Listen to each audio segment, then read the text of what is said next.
स्वामी विवेकानंद का नाम आते ही हमारे सामने एक ऐसे संत का चित्र खड़ा हो जाता है जिसने अपने विचारों और ओजस्वी वाणी से पूरी दुनिया को भारत की आध्यात्मिक शक्ति से परिचित करवाया।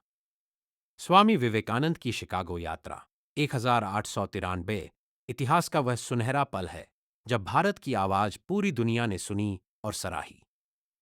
शिकागो में विश्व धर्म सम्मेलन का आयोजन सितंबर 1893 में शिकागो, अमेरिका में विश्व धर्म सम्मेलन आयोजित हुआ था।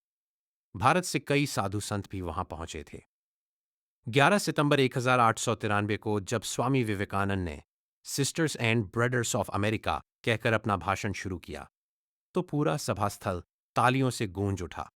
उनकी वाणी में केवल शब्द नहीं थे, बल्कि सदियों से संचित भारतीय संस्कृति और आत्मविश्वास की शक्ति थी। भारत, ज्ञान, विज्ञान और अध्यात्म का संगम। विवेकानंद ने शिकागो में विश्व धर्म सम्मेलन में दुनिया को बताया कि हिंदू धर्म का लक्ष्य एक ही है, मानव कल्याण और शांति।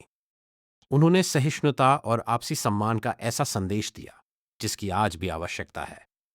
उन्होंने यह स्पष्ट किया कि भारत केवल साधु संतों की भूमि ही नहीं, बल्कि ज्ञान, विज्ञान और अध्यात्म का संगम है।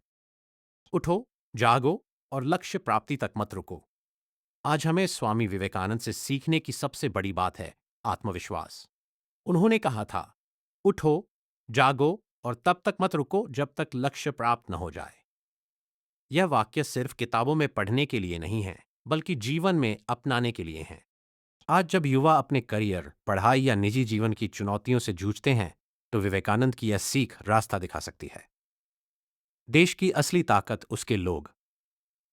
स्वामी विवेकानंद मानते थे कि किसी भी देश की असली ताकत उसके लोग हैं। अगर हम ईमानदारी, मेहनत और आत्मविश्वास के साथ आगे बढ़ें, तो कोई शक्ति देश को प्रगति से रोक नहीं सकती। उन्होंने धर्म को किसी बंधन की तरह नहीं, बल्कि इंसान को जोड़ने वाले सेतु के रूप में देखा। यही सोच आज के समय में समाज को भाईचारे की राह पर ले जा सकती है।